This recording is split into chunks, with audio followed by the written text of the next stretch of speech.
सद्गुरु कबीर साहिब की जय। सद्गुरु श्री अभिलाष साहिब की जय। गुरु मूर्ति गति चंद्रमा, सेवक नयन चकोर, अष्टपहर निरखत रहो गुरु मूर्ति की ओर। आज हमारे लिए बड़ी सौभाग्य के विषय है। हीरा नगरी सूरत में, सूरत के कबीर आश्रम में आए हुए हैं। आने का हेतु है गुरु पूर्णिमा के अवसर पर सत्संग का, गुरु के विशेषता का जानकारी करना। यहाँ पर दो तरह के मनुष्य आए हैं। एक चेता है, दूसरा चेतने वाला है। जो चेत चुका है वही चेताता है, जो चेत चुका है वही गुरु है। एक चेता एक चेतवन हारा। एक चेता है, दूसरा चेतने के लिए तैयार है। हीरा एक तरासा हुआ है जिसकी कीमत लाखों की है। एक हीरा है, दो तरासा नहीं हुआ है, अनगढ़ कंकड़ के समान दिखता है, उसका कीमत नगण्य है। ऐसे ही यहाँ पर कबीर आश्रम में दो तरह के गुरु और भक्तों का संबंध है, गुरु और शिष्य का संबंध है। गुरु स्थानीय है, चेता हुआ है। शिष्य स्थानीय है, चेतने के लिए है। इसलिए गुरु का महत्व कितना है, हमें गहरे चिंतन करना चाहिए। जग में गुरु समान नहीं दाता, गुरु के समान दानी नहीं है।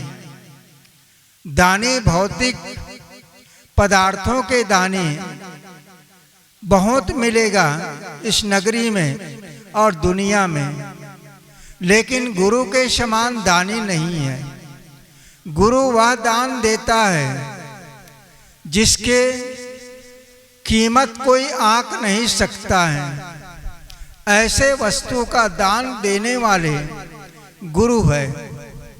इसलिए कहा गया है, हंसा ऐसो गुरु मत भारी, लखे ते भव में आवत नाही, भव के बहुत बेगारी। हंसा, हंस जितने यहाँ पर बैठे हैं सब हंस है, इसमें बगुला कोई नहीं है। सब चेतने के लिए गुरु के शरण में आए हैं।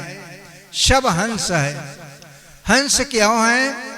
हंस का लक्षण क्या है? हंस सफेद होता है। सफेद कहते हैं सद्गुण ग्राही।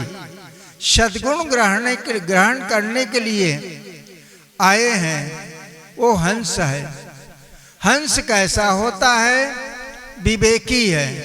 नीर और क्षीर को, सत्य और असत्य को परखता है, असत्य को छोड़ता है और सत्य को जीवन में धारण करता है, वह हंस है, विवेकी है। हंस कहाँ रहता है? मानसरोवर में रहता है। यह सत्संग है, मानसरोवर है।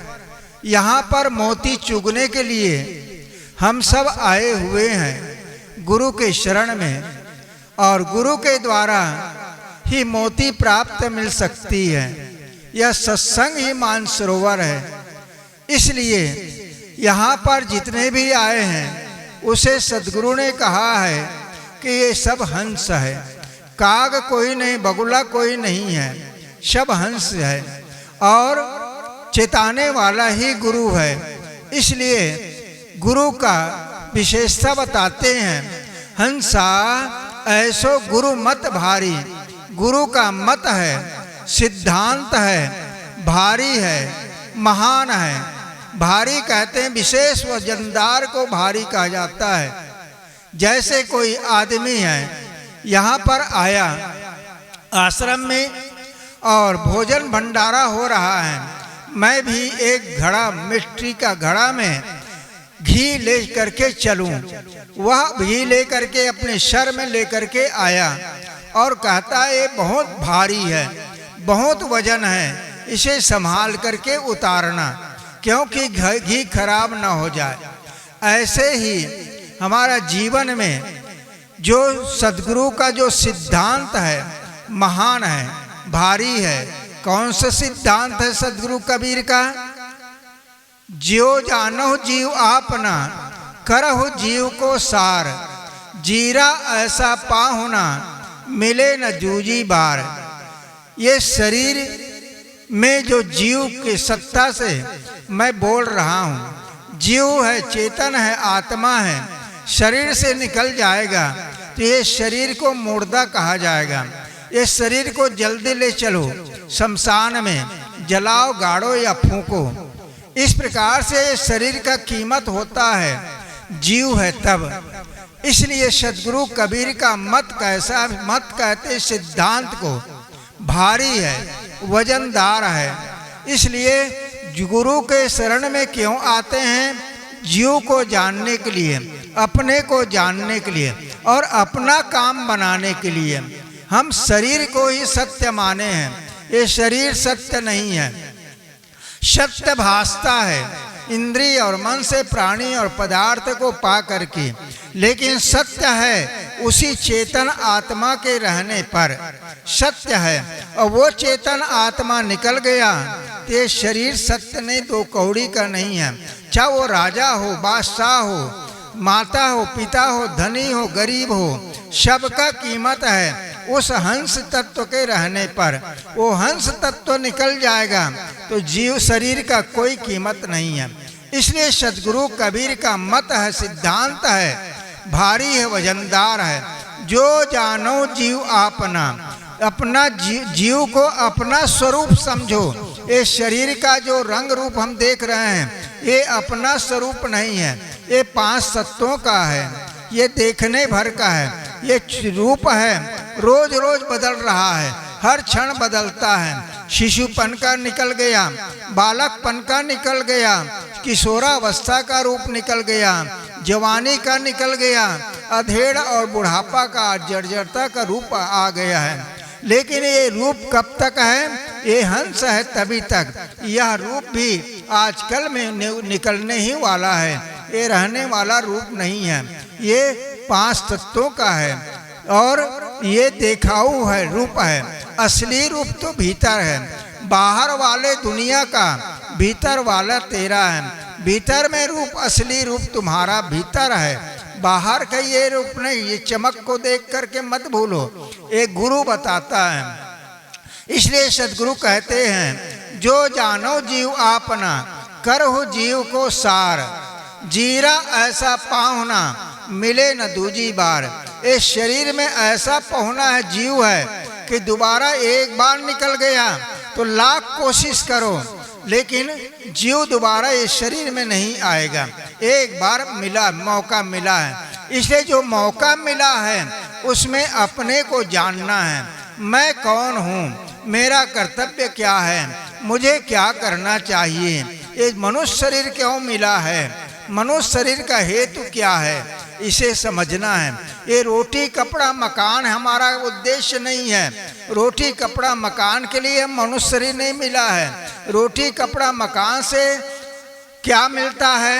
ये तन गुजर के वस्तुएं मिल सकती है, मकान से छाया मिला है, रोटी से पेट के उदर की पूर्ति होती है, कपड़ा से ठंडी गर्मी का बरसात का निवारण होता है।